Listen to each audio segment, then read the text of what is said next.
fẹ́ máa gbọ́ o. Alujo FM òun lẹ fẹ́ máa gbọ́. Bàbá ni bàbá ni bàbá ni. Alujo FM lẹ fẹ́ máa gbọ́. Alujo FM iwájú la wà lókè lókè lẹ́yẹ ń fọhùn. I'll feel good with number 1 radio station Alujo FM.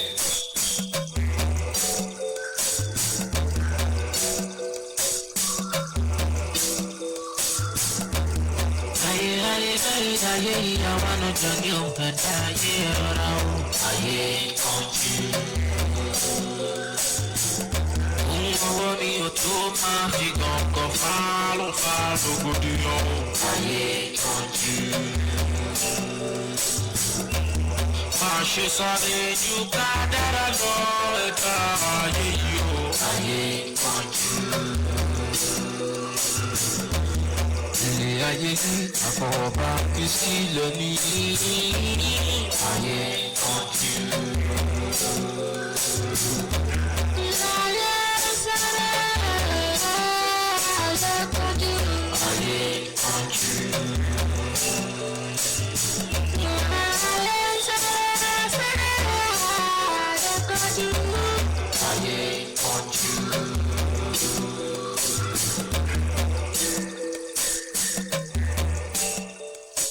Kábíyèsí rẹ Olódùmarè, ìbà rẹ lónìí, ọba wa, ọba wájú, ọba ẹ̀yìn, ọba òkè, ọba alẹ̀, ọba títí ń jọba ṣáájú kí ayé gan tó mọ̀ jáyé. Ó máa fi gàngàn fá ló fà lógódìyàn o.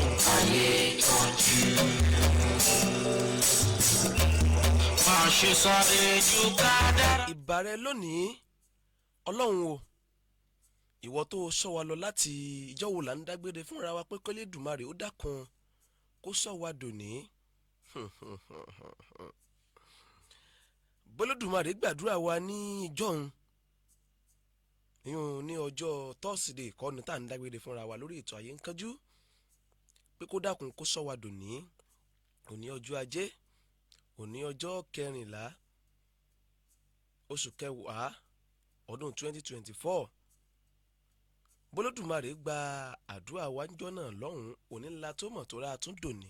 Ṣe sáré ju ká dára lọ ẹ̀dá ayé yìí o. Ayé kanjú. Ayé àfọwọ́bá fi sílẹ̀ ní ayé kanjú. Ẹ̀yin náà ti mọ̀ pé ìran agún báyìí ni kọ́ jẹbọ, ìran àkàlàmàgbò tí wọ́n ní kọ́ jèkú èèyàn. Iṣẹ́ tá a fi rẹ́yẹ gúnugún ẹyẹ àṣà ò lè jẹ́, iṣẹ́ tá a sì ṣe bẹ́ẹ̀ tá a gbéràn wa níkànnì Àlùjó, iléeṣẹ́ rédíò míì kankan ò lè jẹ́, wọn lè gbé gẹ̀ẹ́sì.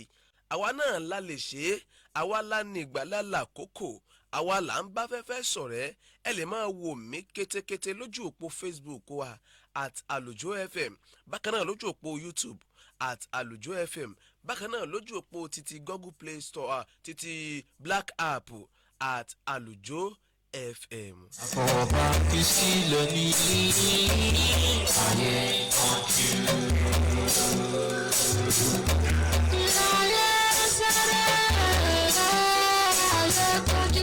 Ayé ń sáré, ayé ń kánjú, ayé ń wà ní wàdùwàdù.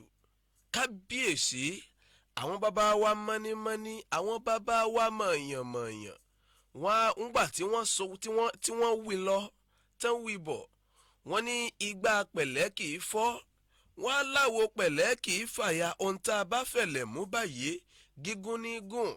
Nígbà ayé tiwọn kí ní jẹ́ pógun báyìí ń ṣẹlẹ̀, kí ní jẹ́ pé yàn mú wàhálà làásìgbò nítorí pé àwọn ò wáyé kiri. Àmọ́ láyé òde òní, ayé ń wáyé, ayé sáfẹ́ jẹ́ nǹkan nínú ayé. Kábíyèsí rẹ̀ Lédùmarè. Máa ṣe sáré ju ká dára lọ ẹ̀dá ayé yìí o. Ayé kanjú. Ayé àfọwọ́bá fi sílẹ̀ ní ayé kanjú.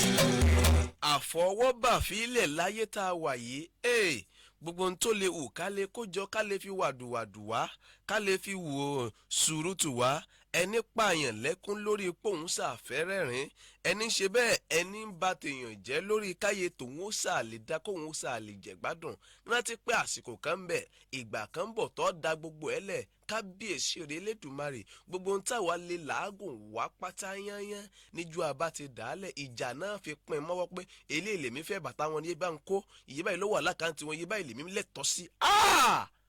ayé ayé ayé tá a sà tí ò kúnwọ́ àdàálẹ̀ ọ̀ ń sàn lẹ́yìn wa kábíyèsí rẹ̀ lẹ́dùnmarè.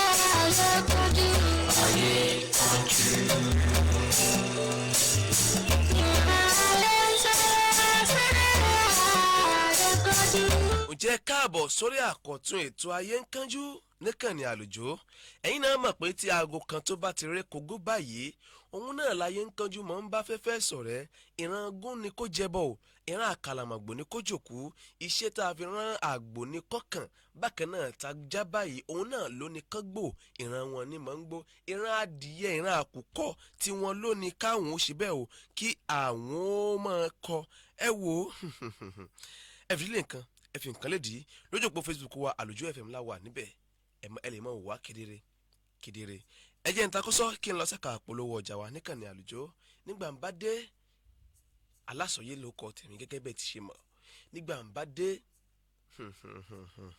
ayé ń kánjú ìtàn tá ń bá lọ tá a fi gúnbì kan lónìí yóò mọ̀ bá fẹ́fẹ́ sọ̀rẹ́ mo lọ wá mo ń bọ̀ wá alásọyé ló kọ tèmi. Fuminique Integrated Service. We are always at your service. Fuminique Integrated Service. We are always at your service. Fuminique Integrated Service is the #1 in Nigeria. Our services are comfortable, reliable, and enjoyable. We are always there for you whenever you are in need of dispatch bike delivery, bills payment service, international courier, general logistics service, POS service, and also terminal purchase. You can call or DM on WhatsApp on this number 081-3589-4703. Fuminique Integrated Service is the best for you. Fuminique Integrated Service. We are always at your service. Fuminique Integrated Service. We are always at your service. Gbogbo ẹ̀yin olólùfẹ́ wa ní tilé tó kó orúkọ mi ní Hafiz Eniola tí ó gbọ́ mọ̀ sí Oníléré ó sì kan méjì tí mo ṣe wá bí ju pé mo fẹ́ jẹ́ kẹ́yìn ara ilé kẹ́mọ́ ṣe kí ni kẹ́ máa wo Alujo FM online TV station ni. mọ́mì Tósìn látìgbà tẹ́ ẹ ti wà lórí social media yìí wọn ò ṣe like wọn ò ṣe love wọn tún fi comment jẹ yín yà kí ló ṣẹlẹ̀ gangan. ẹ wá gbà mí ó mà sún mi o látìgbà tí mo ti wà lórí social media yìí wọn ò ṣe like wọn ò ṣe love wọn ò share even wọn tún fi comment jẹ mí níyà kí lọ́nà àbáyọ. ìyá Tósìn mo sọ fún yín ẹni mọ̀nà là ń tẹ̀lé iléeṣẹ́ alálùbáríkà Alujo FM ló ní pé ká ṣe like comment àti viewer gbogbo ẹ̀yin tẹ́ nídìí followers tó jẹ́ níhùn lórí social media lórí Facebook ní Instagram TikTok YouTube ẹ máa bọ̀ nílé iṣẹ́ alálùbáríkà Alujo FM ẹ pè wá àbí kẹ́ ẹ bá wa sọ̀rọ̀ lórí WhatsApp number wa 08028394626 lẹ́ẹ̀kan sí 08028394626 ogun a ò ní viewer a ò ní followers ìyẹn ti dohun gbàgbé o ẹ máa bọ̀ nílé iṣẹ́ alálùbáríkà Alujo FM àwa ni bàbá.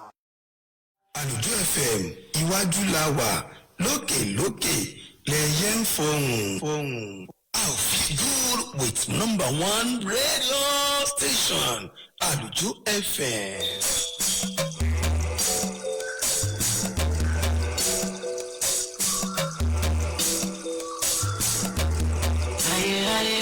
Ayé ìyàwó ọjọ́ ní òǹkẹta ayé rọra o ayé kanjú.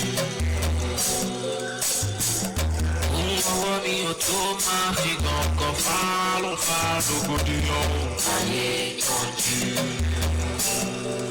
ẹ káàbọ̀ padà láti ẹ̀ka àpolówó ọjà wa níkànnì Àlùjọ ayé ń kánjú lètò tí ń bá fẹ́fẹ́ sọ̀rẹ́ ayé ń kánjú lètò tẹ́ ń gbọ́ lọ́wọ́ ẹ wò ayé ń kánjú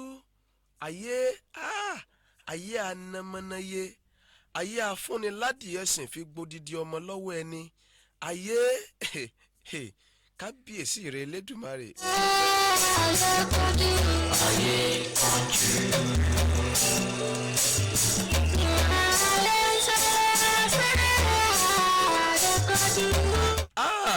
Ǹjẹ́ ẹ rántí ibi abátàndé níjẹ̀ẹ́jọ́ arákùnrin Adétọ̀nà Àlàbí tá à ń sọ̀tàn rẹ̀ lọ mo wí mo ló tẹ́ kò lánú ó lù ú kò dùn ó fà á kọ̀ jámọ́ lọ́wọ́ ló bá rò pé kí ni kóun ó ṣe ló bá mú kan kéjì mo ló gboko aláwo lọ. Adétọ̀nà Àlàbí dóko aláwo ó dọ́dọ̀ bàbá alájò bàbá aláwo là ń pè lálájò. Bàbá sọ iṣẹ́ tí ẹlẹ́dàá rẹ̀ rọ̀ mọ́ ọwọ́ alọ́nàkọ́nà ó fipá wáyé ọ̀kánjú wówó ọjà mọ́ lọ́wọ́. Adétọ̀nà Àlàbí dolówó ó bẹ̀rẹ̀ sí ní gbégbé ayé fúlẹ́ńgé òun náà ẹnu rẹ̀ tó tọrọ láwùjọ. Ibi tó ti fẹsẹ̀ rìn kọjá ó bẹ̀rẹ̀ sí ní gbé ọkọ̀ kọjá ń bẹ̀ o ó dẹni táyé ń wárí fún ó dẹni tí ń nàka pé irú ọkọ̀ báyìí lèmi náà fẹ́. Gbogbo ẹni bá wáyé lọ́nà kọ́nà tó wówó lọ́nà èrú wọ́n ní ilé tá a bá fi tọmọ báyìí ìrì ní ọ̀dáwó lọ́sàn-án kan òwú kan o. Kábíyèsí rẹ Elédùmarè. tó máa fi gàngàn fálọ́fà rògbòdìyàn ayé tọ́jú. máa ṣe sáré ju kádàrá lọ ẹ̀dá ayé yìí o ayé tọ́jú. ilé ayé ní àfọwọ́bá kristi lọ ní ayé tọ́jú.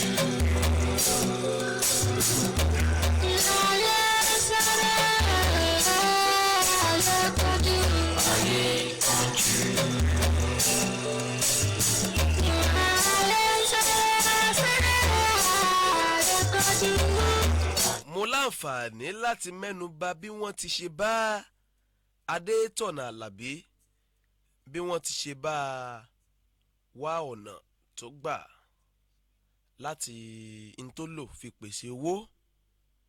Mo sì sọ fún yín mo sọ àwọn èèwọ̀ tí bàbá alájò kà sílẹ̀ f'Adétọ̀nà Àlàbí wípé kò gbọdọ̀ lu àwọn èèwọ̀ yìí.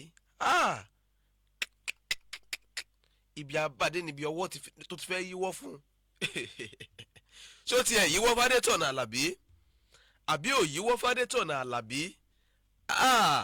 Kábíyèsí rẹ Elédùmarè. ayé ìyàwó ànájọ ní òǹkẹta ayé rọra o ayé tọ́jú. ohun ọwọ́ mi ò tó máa fi gàngàn fálọ́fà rògbòdìyàn o ayé tọ́jú. máa ṣe sáré ju kádàrá lọ ẹ̀dá ayé yìí o ayé tọ́jú.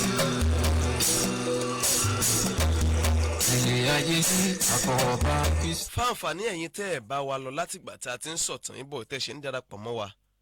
Adétọ̀nà Àlàbí jí lóru yìí gìjàgìjàgìjà àǹjẹ̀dún ìgbé wá fún un bẹ́ẹ̀ bí ẹ̀mẹ́ta kí n lè ṣe níyàn oní kúkúrú.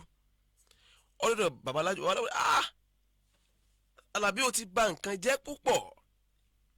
Nígbà tó mọ̀ báyìí kí lè tó ti tètè máa bọ̀ wá sọ́dọ̀ mi wá ṣàlàyé.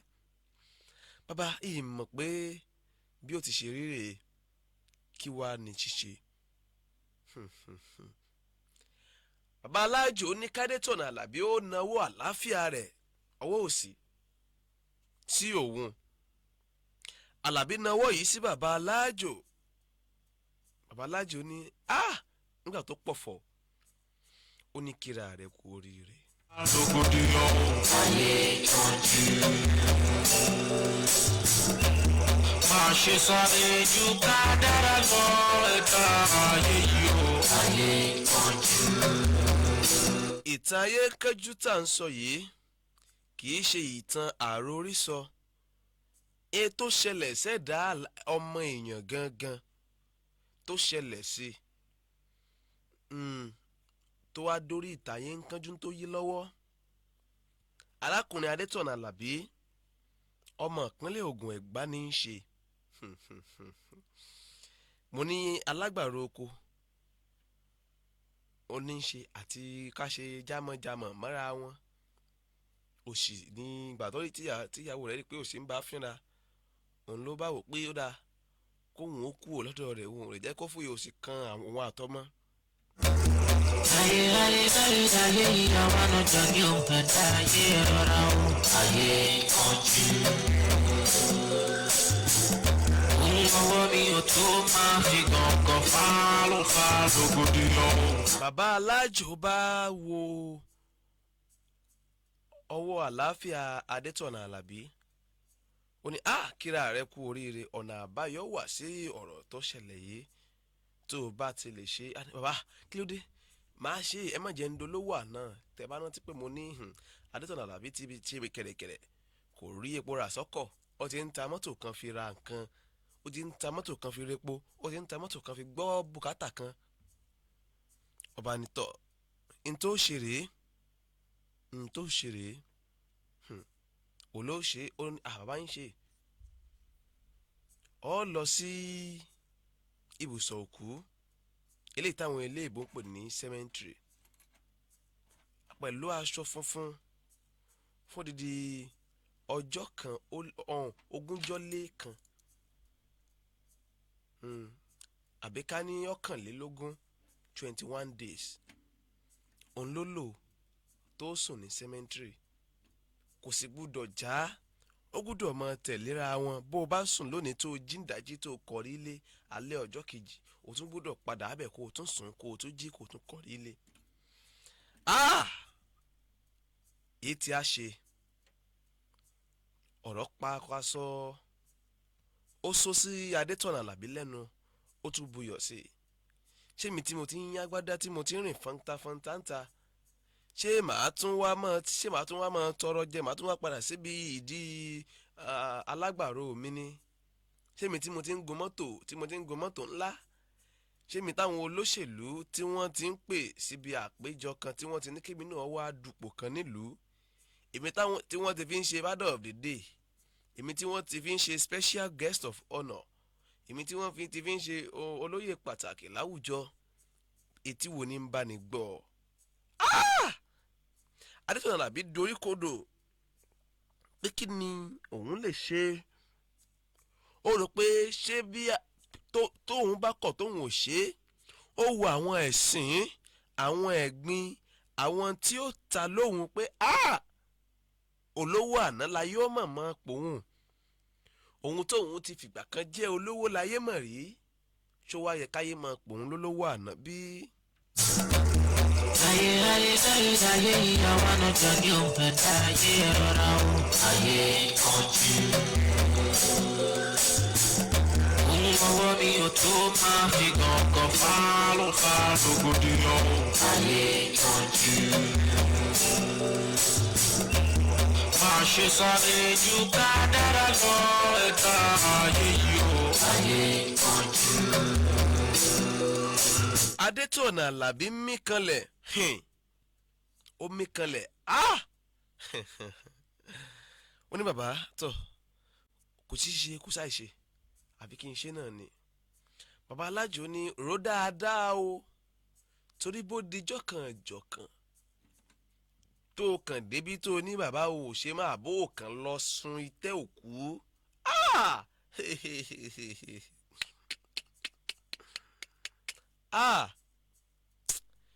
Kódà Elédùmarè tó dá ọ yóò bọ̀ káàánú. Àwọn èèyàn tán bá rí ọ wọ́n bọ̀ káàánú. Rò dáadáa só lè ṣe.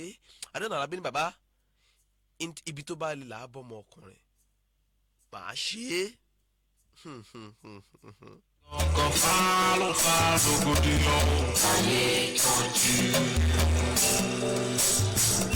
Adétọ̀nà Àlàbí ní ẹ̀ẹ̀kan báyìí lọmọkùnrin kú, ó lóun ó ṣe é. Ayé yìí o. Ayé kanjú. Ilé ayé àfọwọ́bá kristi lónìí. gbogbo ẹ̀yin tẹ́ ń wò mí lé kí là ń wáyé sí kí là ń sáré ayé tá à ń pa ẹnìkan lẹ́kún káwa ó lè bá a dunnú sí lórí nǹkan tí ò ní last. ayé rọra o ayé kanjú. nígbà tá a wà nílé ìwé a máa ń ṣe kíní ewì kan wọ́n ní apálára èjìká báyìí ní iye kan.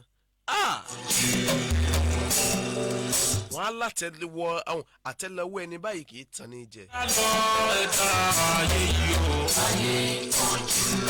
adétọ̀nà àlàbí rò títí kò sí tí ó ṣe ṣé yóò wá dowó lówó àná ni ẹni tí wọ́n ti ń pè tó ti ń jókòó sága wájú nínáwó ẹni tí wọ́n ti ń fún ní lẹ́tà pé ẹ̀yin la fẹ́ ẹ̀yin la fẹ́ ẹ̀yin la fẹ́ ṣé yóò wá di ẹni tí ò wá ní rówó ná mọ́ àbí yóò wá di ẹni tí yóò wá dẹni ànábí. ayé kanjú. máa ṣe sáré ju ká dára lọ ẹ̀ka ayé yìí o. adétọ̀nà àlàbí ní bàbá ẹ̀wò mo ti ṣe tán ẹ jẹ́ kí làwọn tí màá pìpì ẹ̀ kí làwọn tí màá gbáradì fún. àwọn ọjọ́ ní òǹkàtà ayé rọra o ayé kanjú. bàbá aláàjò mú wọ yẹ̀wù. òun ọwọ́ ni o tó máa fi gàngàn fa rògbòdìyàn. aláàjò ṣètò àwọn nǹkan kan àtàwọn nǹkan míì fádétọ̀nà àlàbí. ká dára lọ ẹ̀ka ayé yìí o ayé kanjú. ilé ayé àfọwọ́bá kristi lónìí. ayé. bàbá aláàjò fádétọ̀nà àlàbí lásọ funfun kan ó ní ó yá gbà aṣọ yìí lọ́ọ̀mọ́ fi bora tó o bá dé tẹ́ gbogbo ohun tó bá lè wù kó ṣẹlẹ̀ sí ọ níbẹ̀ o ò gbúdọ̀ wí o ò gbúdọ̀ lánú fọ́hùn. fi gàngàn fa rògbòdìyàn. ayé kanjú. máa ṣe sáré ju ká dára lọ ẹ̀ka ayé yìí o. ìtẹ́ wo là á lọ ọ̀nà wo là á gbà bó làwọn èèyàn ò ṣe ní mọ̀ pé bóyá pé nǹkan báyìí adétọ̀nà làbí rò títí pé kí lòun lè ṣe ọba gbéra kúrò nílùú ẹ̀gbá ó gbéra wá sílùú èkó ọba arákùnrin kan sọ̀rọ̀ ẹni tí máa ń tó jẹ́ gateman ilé iṣẹ́ àwọn ilé tẹ́ ó fún lówó ìyẹn ó gbà kó wá máa súnbẹ̀ àmọ́ ká dára lọ ẹ̀ka ayé yìí o ayé kanjú. ilé ayé àfọwọ́bá kristi. nǹkan kan ṣẹlẹ̀ o nígbà tádétọ̀nà kọ́kọ́ súnbẹ̀ pé bàbá ò sọ pé ń rí àwọn kinní yìí nígbà tó di lọ́gànjọ́ òru. ayé yìí àwọn ọjọ́ ní òǹkàtà ayé rọra o ayé kanjú. ó di lọ́gànjọ́ òru àwọn òkú bẹ̀rẹ̀ sí ní sọ ẹ̀fọn kò jẹ́ kádétọ̀nà àlàbí gbádùn ẹ̀rù bẹ̀rẹ̀ sí ní gbadétọ̀nà lásìkò tọ́wọ́ pa tẹ́sí ó pa àsìkò táwọn ẹ̀yà mi arógbá aṣọ mọ́kànlẹ̀ tọ́mọ ń fìpàdé sí àsìkò tọ́mọ ọwọ́ ò gbúdọ̀ sunkún ọmú lásìkò yìí adétọ̀nà àlàbí ojú rẹ̀ rí tó worokóńkó gbogbo ẹni bá ń wáyé gbogbo ẹni bá ń wá ní tí ò sọnù kiri yóò rí ní tí ò sọnù o gbogbo ẹni bá ń wá ní tí ò sọnù sẹ́ẹ̀ yóò rí ní tí ò sọnù bẹ́ẹ̀ ni ọ̀rọ̀ ń pọ̀ ó pọ̀ púpọ̀ tá a bá tú kí là ń wá kì í ná ẹ wo ibi tá a ti mọ láǹfààní láti ṣiṣẹ́ mímú rèé lórí ètò ayé ń kánjú lọ́sàn-án tòní a mọ̀ ṣiṣẹ́ mímú. nǹkan kan ṣẹlẹ̀ ní tẹ́tí adétọ̀nà wà kí gangan ló ṣẹlẹ̀ kí ni ìgbẹ̀yìn adétọ̀nà sọ́padà rétẹ̀ ìsùn fún ogúnjọ́ lẹ́jọ́ kan kí ló ṣẹlẹ̀ sádétọ̀nà sọ́ọ̀bùkì jẹni sókù ni bó o nìtàn ṣe dọ́dọ̀ àwa níkànnì àlùjọ tó fi di àyè ń kájú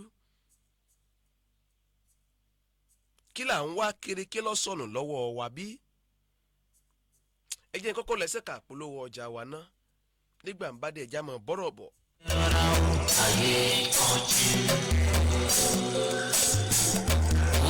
Fuminique integrated service. We are always at your service. Fuminique integrated service. We are always at your service.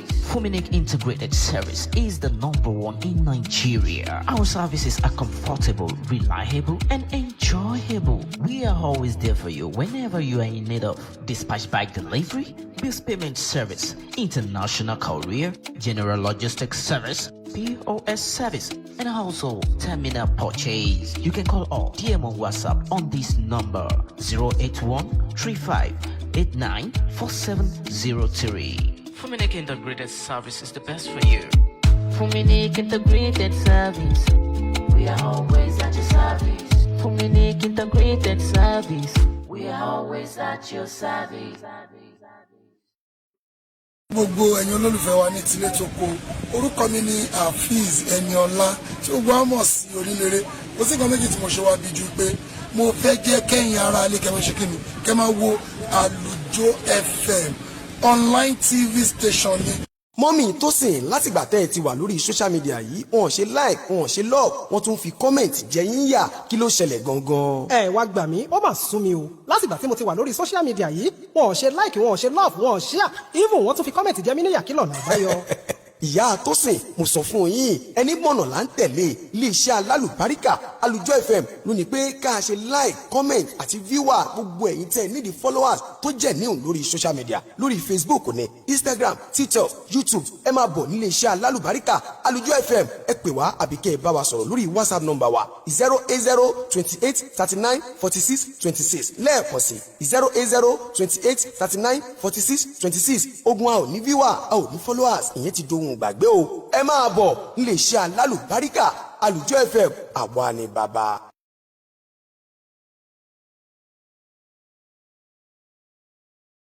Fuminique Integrated Service. We are always at your service. Fuminique Integrated Service. We are always at your service. Fuminique Integrated Service is the #1 in Nigeria. Our services are comfortable, reliable, and enjoyable. òun lè fẹ́ máa gbọ́ bàbá ni Alujo FM lè fẹ́ máa gbọ́ Alujo FM iwájú la wà lókè lẹ́yẹ ń fọhùn. I'll feel good with #1 radio station Alujo FM.